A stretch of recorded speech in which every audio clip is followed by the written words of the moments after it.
On va passer à un tout autre sujet, peut-être plus léger celui-là, puisqu'il va s'intéresser aux grandes tables d'hier et d'aujourd'hui en Sarthe. Alors plus léger, je ne sais pas, parce que la gastronomie, quelquefois, fait prendre quelques grammes, mais qui sont très sympathiques. Et c'est Pierre Giraud de Cartable FM qui reçoit Denis Esquerra pour son très bel ouvrage « La Sarthe, terre d'étoiles ». Merci Jean-Yves. Alors Denis Esquerra, bonjour. Bonjour Pierre. Alors aujourd'hui, on a votre très beau livre, La Sarthe, terre d'étoilés, grande table d'hier et d'aujourd'hui, 270 pages qui sont plastifiées avec de très belles photos, des textes très garnis. Et vous avez même eu la chance d'avoir Joël Robuchon pour la préface. Comment vous avez fait ? Ah oui, ça c'est un privilège, oui. Eh ben tout simplement par l'intermédiaire d'Éric Bouchenoir, qui est sartois, qui est meilleur ouvrier de France et qui est le bras droit de Joël Robuchon. Voilà. Ça s'est fait tout simplement. J'ai pas rencontré personnellement Joël Robuchon. J'ai rencontré Éric Bouchenoir. J'ai même eu le privilège d'aller manger chez Joël Robuchon à Paris. J'en garde un souvenir assez ébloui d'ailleurs. Mais voilà, oui, c'est une fierté pour moi que d'avoir eu cette préface. Oui, c'est un très grand nom. Alors vous parlez des restaurants sartois, de leur histoire, les auberges, célèbres dans la région, de chefs aussi. La Sarthe est vraiment gâtée côté gastronomie. Alors, elle l'est, mais je pense que les Sartois ne le savent pas. Je pense que la France ne le sait pas.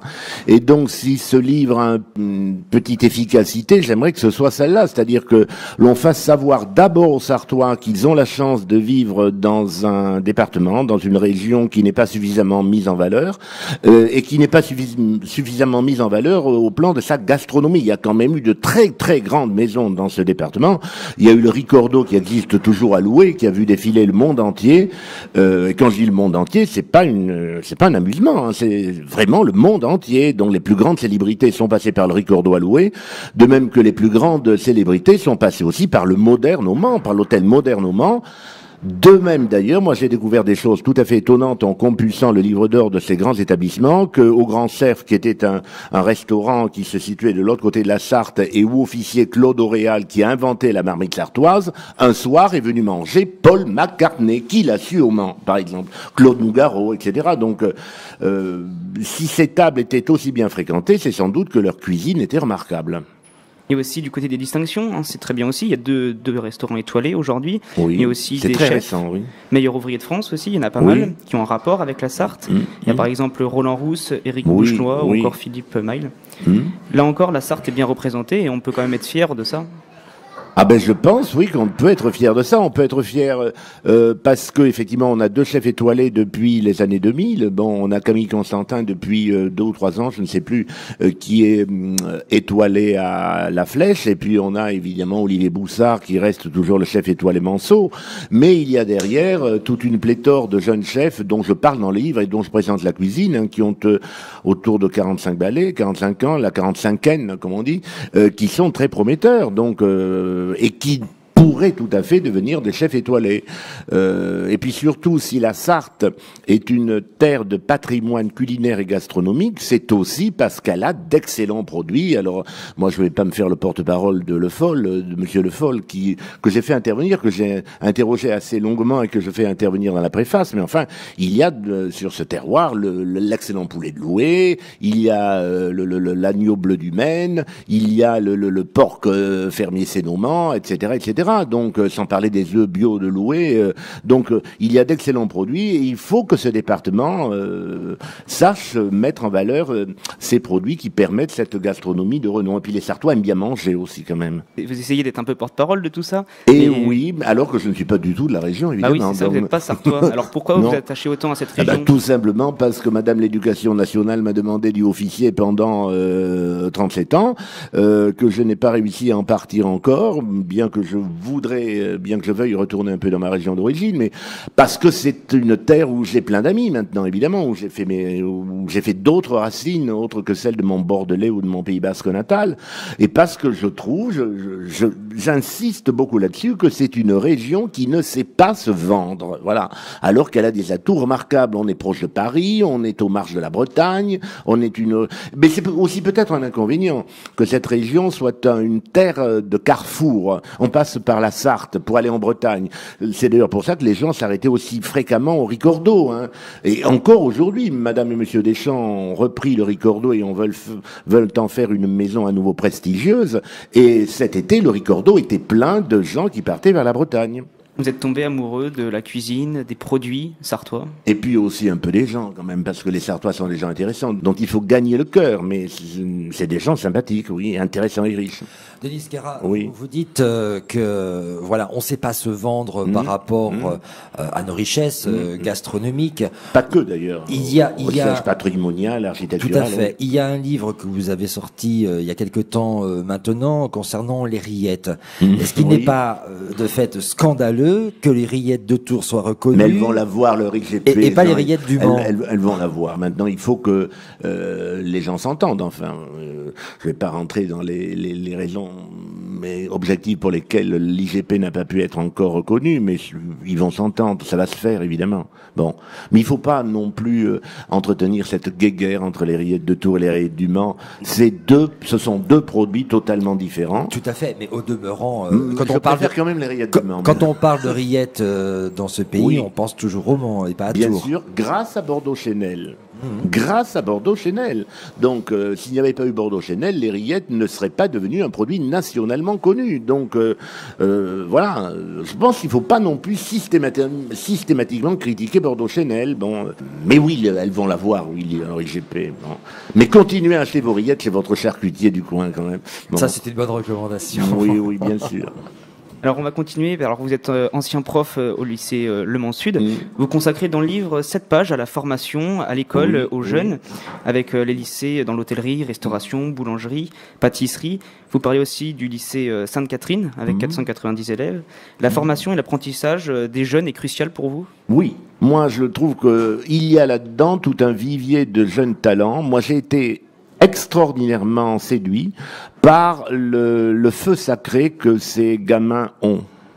Ils savent très bien pourquoi ils veulent entrer dans la restauration ou le service, parce que dans les métiers de la gastronomie, il y a évidemment le cuisinier et le chef, mais il y a aussi les serveurs, le maître d'hôtel, etc., le sommelier, et ces gens-là ont le feu sacré. Donc si le méchant loup ne les mange pas en route, je pense qu'il y a là-dedans de futurs chefs, oui, qui savent pertinemment quel type de cuisine ils veulent faire, quel type de restaurant ils veulent monter, pourquoi ils ont envie d'être chef de cuisine. Il y a un gamin qui me dit, moi j'aime bien commander, donc vous vous rendez compte, dans une cuisine, une brigade, il y a un chef, donc moi j'aime ça, etc., etc., j'aime autre obéir, et j'aime aussi faire plaisir aux gens. Ça sortait très fréquemment de leur bouche. Faire plaisir. La cuisine, c'est un métier qui permet de procurer du plaisir. Et voilà, moi je pense que il y a de bons éléments, oui, dans ces lycées hôteliers. Alors je voudrais aussi avoir votre avis sur ça. J'ai repris la phrase d'un élève d'un lycée hôtelier qui dit dans votre livre que certains jeunes se lancent dans la cuisine après avoir été séduits par les émissions de télé, donc sur la cuisine. Aujourd'hui, il y a des dizaines d'émissions, les concours, télé-réalité. Quel est votre regard sur cette médiatisation et qu'est-ce que vous pensez de tout ça? Alors moi, les chefs d'abord en pensent quelque chose, enfin les chefs que j'ai rencontrés ont une vision plutôt négative de cette héroïsation ou pipolisation, parce que ça donne une vision assez fausse de ce qu'est le métier de chef. Bon, c'est un métier qui est très prenant, il faut être là très tôt, il faut aller au marché, il faut diriger sa brigade, il faut être au fourneau, il y a le coup de feu, etc. Donc ça donne une fausse idée, voilà, du métier de chef. Bon, on ne devient pas chef étoilé comme ça parce qu'on a remporté un concours de télé-réalité. Certains élèves, effectivement, qui vont dans ces lycées hôteliers, pensent qu'effectivement, en allant dans un lycée hôtelier, ils vont sortir chef étoilé dans l'année qui vient. Bon, c'est pas ça. Bon, alors évidemment, ça promeut le métier de chef, mais ça en donne une vision qui est assez faussée, oui. Pour en revenir à votre livre plus précisément, comment avez-vous choisi, sélectionné les chefs, les restaurants qui sont mis en avant dans le livre? Tout ça, en allant fréquenter leur table, voilà. Et puis je me suis servi du bouche à oreille en me disant tiens, il faut aller manger par exemple au Grenier à Sel au Mans. C'est peut-être le meilleur restaurant du Mans. Ou bien va manger chez Didier Gadois à la Fontaine des Saveurs, ou va manger au Tablier de Jaurès. Enfin, je vais pas tous les citer parce que sinon ça va faire des jaloux. C'est comme ça que j'ai fait. Et puis il y a aussi une question de relations humaines. Hein. Bon, les chefs sont des gens extrêmement intéressants, qui ont une culture tout à fait étonnante. Je vais vous citer une anecdote, par exemple. Enfin, je réponds pas à votre question là, mais je les ai choisis comme ça, en allant manger à leur table. Bon, et puis en fonction de l'humanité qui se dégageait d'eux. Quand la première fois ou l'une des toutes premières fois où j'ai rencontré Camille Constantin à la Flèche dans son restaurant, eh ben on n'a pas parlé de cuisine, figurez-vous. On a parlé de Dieu et de la mort. Bon, donc étonnant. Alors après, on a parlé de vin, on a parlé de bouffe, évidemment. Donc, mais vous voyez quand même, ça dit quelque chose. Hein. Bon, alors après, il a fallu faire en sorte qu'ils acceptent tous de figurer dans le livre. Ils l'ont bien sûr assez rapidement fait. Ils avaient tous des personnalités bien différentes. Il fallait créer une espèce d'osmose entre ces gens. Bon, donc j'ai testé tous les plats, évidemment. Donc, j'ai même mangé un petit risotto aux cèpes et aux truffes. Je me souviens chez Jérôme Lair à 15h30 parce que je n'avais pas mangé à midi. Donc c'était vachement bien ça. Donc c'était très sympathique. Ça donne fin à 10h45. Alors il y a quand même un point important parce que là vous nous mettez l'eau à la bouche. L'eau à la bouche. Oui. Au demeurant, on reconnaît bien sûr la gastronomie, le savoir-faire de tous ces chefs sartois. Ce n'est quand même pas, et on le comprend aussi, pas à la portée de toutes les bourses. Détrompez-vous. C'est vrai. Mais oui, on peut manger. Enfin, moi, je vais pas faire la pub d'Olivier Boussard, mais vous pouvez manger au Beaulieu, restaurant étoilé à midi, pour 25 €. C'est pas si mal, hein. Bon, regardez combien vous dépensez pour aller manger un infâme burger avec un coca. Non, mais moins cher. Pour une personne, oui, c'est moins cher. Mais c'est moins bon. Si vous prenez, mon cher. Ah oui, non, mais bien sûr. Si vous prenez le hamburger à 5 ou à 6 €, certes, mais. Ben, vous savez, moi j'ai mangé dans un burger l'autre jour sur l'autoroute, j'ai dû manger pour 18 €. Hein.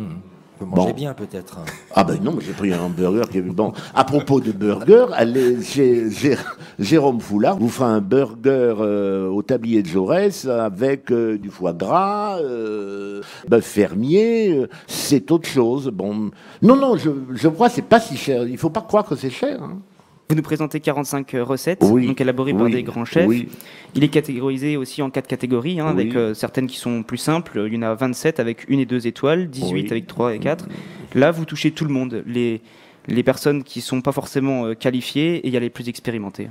Oui, et surtout, vous avez raison, et les menus, ils sont circonstanciés, c'est-à-dire que menu pour un anniversaire, menu entre amis au retour du marché, etc., etc. Alors, il y a des plats qui sont tout à fait faciles hein, et tout à fait bon marché. Par exemple, j'ai sous les yeux un carlet braisé aux saveurs méditerranéennes. Vous pouvez faire ça pour un repas entre amis. Vous apportez le plat sur la table. C'est extrêmement sympathique et c'est pas cher. Un carlet, ça coûte 3 francs 6 sous. Hein. Alors, évidemment, il faut trouver un carlet qui fasse 4 kilos.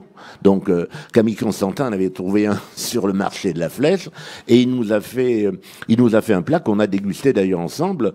Voilà un plat qui est facile à faire. Bon. Alors vous avez, après, il avait, par exemple, celui-là, j'ai sous les yeux un baba à notre façon.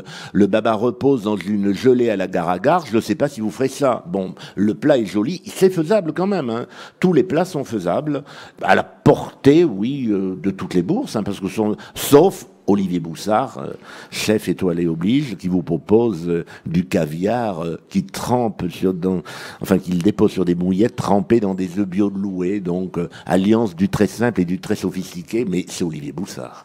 Alors j'ai une toute dernière question. J'ai été un peu surpris de ne retrouver aucune femme chef dans les adresses gourmandes, 10 chefs, 10 hommes. Oui. Alors comment expliquer qu'il y a si peu de femmes ? Non, mais j'aurais pu.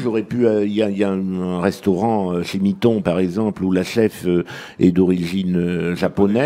Oui, j'aurais pu aller la voir. Bon, et puis j'y suis pas allé parce que sans doute il fallait boucler le livre, mais j'aurais pu y aller, oui. Mais c'est vrai que la cuisine a été la grande cuisine a été très longtemps l'affaire des hommes. Mais enfin, on a quand même quelques grandes femmes cuisinières, hein. Bon, Anne-Sophie Pic, par exemple, etc. Donc, mais voilà, c'est vrai que j'aurais pu mettre la cuisinière de chez Mitton. De fait, est-ce que c'est pas un paradoxe parce que en règle générale, on le sait, ce sont surtout les femmes qui sont au fourneau dans leur foyer, et de fait, ce sont les hommes qui sont valorisés au niveau de la grande gastronomie. Les femmes sont au fourneau dans les quoique, elles le sont-elles encore, Jean-Yves, dans les familles, les femmes au fourneau? Oui, je vois dans je vois une dame qui dit oui, bien sûr. Oui. Oui. Je sais pas. Que les femmes sont au fourneau. Oui. Isabelle Bedoué confirme aussi. Oui, je confirme. Mais je ne sais pas si on cuisine encore beaucoup, si vous voulez. Oh si. Vous pensez que... Oh, Comme vous. Vous cuisinez, Isabelle Bedoué? Ah oui, moi j'adore cuisiner, j'adore manger. Non, non, mais le rythme de vie, le rythme des occupations qu'on a maintenant fait que les gens, le dimanche peut-être, le week-end, plus que dans la semaine. Puis ça peut être par choix, on peut aussi décider vous avez à un raison, moment donné de se mettre au fourneau parce que oui. ça fait plaisir. Oui, oui, Évidemment, oui, oui. on le fait peut-être pas de la même manière Mm, qu'autrefois, mais aujourd'hui, on se fait vraiment plaisir avec des bons produits. Enfin, moi, je vis dans le sud-est aujourd'hui. Donc, vous parliez d'un plat méditerranéen tout à l'heure. Donc, on mélange les cultures aussi. Moi, Oui. j'ai gardé ma culture sartoise et j'y tiens beaucoup parce que je connais aussi la table Miton, par exemple, le parvis Saint-Hilaire, que moi je trouve très sympa aussi. Enfin bon, il y a des endroits. Ah oui, oui. Voilà, oui. moi j'aime beaucoup la cuisine sartoise et avec les déménagements, les changements de vie, eh bien moi je mélange les On deux mélange les cultures, cuisines, c'est-à-dire bien sûr. la Méditerranée et la Sarthe. C'est magnifique. Absolument. Et donc, très beau non, mais mélange. vous disiez qu'il n'y avait pas de figure féminine dans le livre, il y a quand même celle de la mère Rabache, Très qui était important. une femme extraordinaire. Et je suis assez surpris de constater en dédicaçant ce livre qu'il y a pas mal de Sartois qui ont oublié la mère Bache ou qui ne l'ont jamais connue. Moi, quand je suis arrivé dans la Sarthe, on m'a dit « Va manger chez la mère Rabache avec au moins ». C'était quand même une personnalité tout à fait étonnante, tout à fait étonnante, qui a fermé son restaurant en 94 seulement. Merci, Denis Kera. Merci à vous.